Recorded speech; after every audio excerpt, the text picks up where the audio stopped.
Hello. അങ്ങനെ ഇതാ glitter sheet കൊണ്ടുള്ള മറ്റൊരു ഈസി ഐഡിയ ആയിട്ടാണ് ഇപ്പോൾ വന്നിട്ടുള്ളത്. രാവിലെ ഇട്ടതിൻ്റെ പാർട്ട് 2 വീഡിയോ ആയിട്ട് കണ്ടാൽ മതി. അതിനായിട്ട് ഇതാ ഞാനിവിടെ പിങ്ക് കളറിലുള്ള ഗ്ലിറ്റർ ഷീറ്റ് എടുത്തിട്ടുണ്ട്. അതിൽ ഇതുപോലെ ഒരു ബട്ടർഫ്ലൈൻ്റെ സ്ട്രക്ചർ വരച്ചെടുക്കുക. അപ്പോൾ സ്റ്റെൻസിലൊക്കെ കയ്യിലുള്ളവർ അത് വെച്ചിട്ട് ചെയ്യുക. എൻ്റെ കയ്യിൽ ഇപ്പോൾ അതൊന്നും ഇല്ലാത്തതുകൊണ്ട് ഞാനിവിടെ ഒരു പേപ്പറിൽ ബട്ടർഫ്ലൈൻ്റെ സ്ട്രക്ചർ കട്ട് ചെയ്തെടുത്തിട്ടുണ്ട്. അത് വെച്ചിട്ട് ഇതുപോലെ നമ്മൾ ഗ്ലിറ്റർ ഷീറ്റിലും കൂടെ കട്ട് ചെയ്തെടുക്കുക. അപ്പോൾ ഇപ്പം തന്നെ എന്താണ് ഉണ്ടാക്കുന്നതെന്ന് ഏകദേശം എല്ലാവർക്കും ഒരു ഐഡിയ കിട്ടിയിട്ടുണ്ടാവും. അപ്പോൾ അത് തന്നെയാണ് ഉദ്ദേശിച്ചിട്ടുള്ളത്.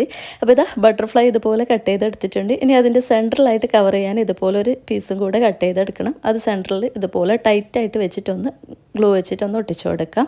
അപ്പോൾ ഒന്നുകൂടെ ടൈറ്റ് ചെയ്ത് ഒട്ടിക്കുവാണെങ്കിൽ ആ ഒരു ബട്ടർഫ്ലൈ സെൻറ്ററിലായിട്ട് ഫോൾഡ് ചെയ്ത് കിടക്കുന്ന രീതിക്ക് കിട്ടും കേട്ടോ. അത് കാണാൻ ഒന്നുകൂടെ ഭംഗിയുണ്ടാവും. അപ്പോൾ ഞാൻ എന്തായാലും ഈ ഒരു രീതിക്കാണ് ചെയ്തെടുത്തിട്ടുള്ളത്. ഇനി ഇത് നമുക്കൊരു ടിക് ടാക് ക്ലിപ്പിലോട്ട് അറ്റാച്ച് ചെയ്ത് കൊടുക്കാം. അതിനുശേഷം ഒന്നുകൂടെ ഭംഗി കൂട്ടാൻ വേണ്ടിയിട്ട് ഇതിൻ്റെ സെൻറ്ററിലായിട്ട് ഞാൻ കുറച്ച് ബീഡ്സ് കൂടെ ഒട്ടിച്ചു കൊടുക്കുന്നുണ്ട്. കുഞ്ഞു ബീഡ്സ് ഇതുപോലെ വരി വരിയായിട്ട് ഒന്ന് ഒട്ടിച്ചു കൊടുക്കാം. അപ്പോൾ വളരെ സിമ്പിളായിട്ടുള്ള നമ്മളെ ഹെയർ ക്ലിപ്പ് ഇവിടെ റെഡി ആയിട്ടുണ്ട്. കുട്ടികൾക്കൊക്കെ ഒരുപാട് ഇഷ്ടപ്പെടും. അപ്പോൾ എന്തായാലും ഗ്ലിറ്റർ ഷീറ്റൊക്കെ കയ്യിലുള്ളവരെ ഒന്ന് ട്രൈ ചെയ്ത് നോക്കുക. അപ്പം ഇതുപോലുള്ള വീഡിയോസായിട്ട് വീണ്ടും വരാം. ഇഷ്ടമാണെങ്കിൽ ലൈക്ക് ചെയ്യാനും സപ്പോർട്ട് ചെയ്യാനും മറക്കണ്ട. അപ്പോൾ ഈ ഒരു വീഡിയോ ഇഷ്ടപ്പെട്ടിട്ടുള്ളവർ ഒരു റെഡ് ആട്ടെങ്കിലും കമൻറ്റ് ചെയ്യാതെ പോകരുതേ. കഷ്ടപ്പെട്ട് ഉണ്ടാക്കിയതല്ലേ. അപ്പോൾ ഓക്കെ, ബൈ.